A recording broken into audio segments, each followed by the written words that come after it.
Hi అండి. Welcome back to healthy Telugu cooking channel. ఈరోజు మీకు చాలా హెల్తీ స్నాక్స్ తోటి మీ ముందుకు వచ్చేస్తాను. మనకి మార్కెట్లో చామ దుంపలు దొరుకుతూ ఉంటాయి.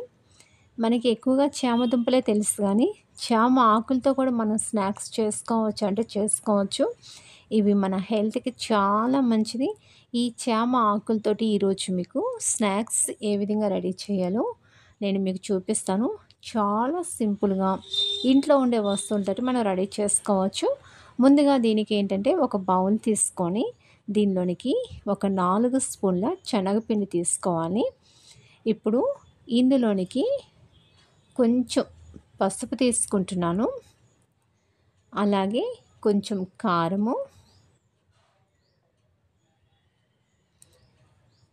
కొంచెం హస్బెండ్, దీనిలోనికి ఒక స్పూన్ నువ్వులు,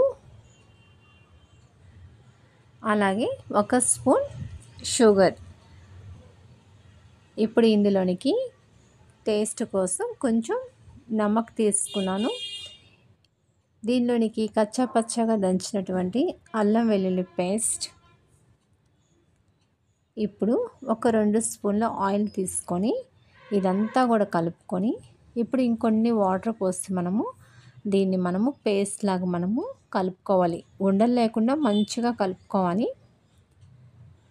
ఈ కలుపుకున్న దాన్ని పక్కన పెట్టుకొని ఇప్పుడు చామ ఆకులు అంటే చామదుంప ఆకులు తీసుకొని వీటిని శుభ్రంగా కడిగేసి పైన తొడుములు కట్ చేసుకొని వీటిని తిరగదిప్పి రెడీ చేసినటువంటి పేస్ట్ని ఈ విధంగా అప్లై చేసిన తర్వాత దాని మీద ఒకటి ఇట్లా అప్లై చేసిన దాన్ని పెట్టుకొని ఫోల్డ్ చేసుకోవాలి.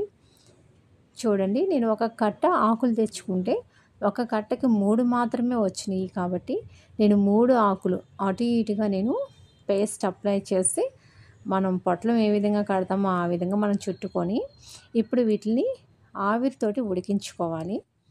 దానికి ముందుగా ఒక వెడల్పాటి గిన్నె తీసుకొని అందులో కొన్ని వాటర్ తీసుకుంటున్నాను. ఇప్పుడు మీ ఇంట్లో ఏదైనా పర్లేదు, రంధ్రాలు ఉన్నటువంటి ఏదైనా సరే గిన్నె కావచ్చు, ఇంకేదైనా పర్లేదు, దాని మీద మనం రెడీ చేసినటువంటి ఈ చామాకు పెట్టేసి స్టవ్ మీద ఉడికించుకోవాలి.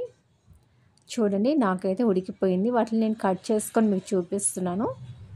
ఇది ఉడకడానికి మినిమం ఒక 10 మినిట్స్ పడుతుంది. ఎక్కువ టైం అయితే పట్టదు. ఉడికినటువంటి ఈ చామాకుతోటి చేసినటువంటి దీన్ని నేను కట్ చేశాను.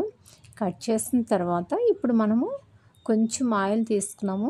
ఎక్కువ అవసరం లేదండి. కొంచెం ఆయిల్ తోటి చక్కగా ఫ్రై చేసుకోవచ్చు. ఇందులోనికి కొంచెం ఆవాలు, కొంచెం జీరా, అలాగే కొంచెం నువ్వులు. ఇప్పుడు వీటిని ఫ్రై చేసుకోవాలి. దీనిలోనికి కొంచెం కరివేపాకు. ఇవి కొంచెం ఫ్రై చేసుకున్న తర్వాత ఇప్పుడు కట్ చేసినవి కూడా ఈ విధంగా పెట్టేసుకొని రెండు వైపులా ఫ్రై చేసుకుంటే మనకి చాలా మంచిగా ఫ్రై అయిపోతాయి. ఎక్కువ ఆయిల్లో కూడా ఫ్రై చేసుకోవచ్చు. ఎక్కువ ఆయిల్ కంటే కూడా తక్కువ ఆయిల్లో ఈ విధంగా ఫ్రై చేసుకున్నవి చాలా బాగుంటాయి. ఇవి మనకి క్రిస్పీగా టేస్ట్ అయితే చాలా అంటే చాలా బాగుంటుంది. అలాగే షుగర్తో బాధపడే వాళ్ళు ఇవి తీసుకుంటే వాళ్ళకి మంచి ప్రయోజనాలు ఉన్నాయి కాబట్టేసి వాళ్ళు కూడా తీసుకోవచ్చు. వీలైతే మీరు కూడా మార్కెట్లో చామదుంప ఆకులు కనుక మీకు దొరికినట్లయితే మీరు తీసుకొచ్చుకొని హెల్దీ అయినటువంటి ఈ స్నాక్స్ రెడీ చేసుకోండి.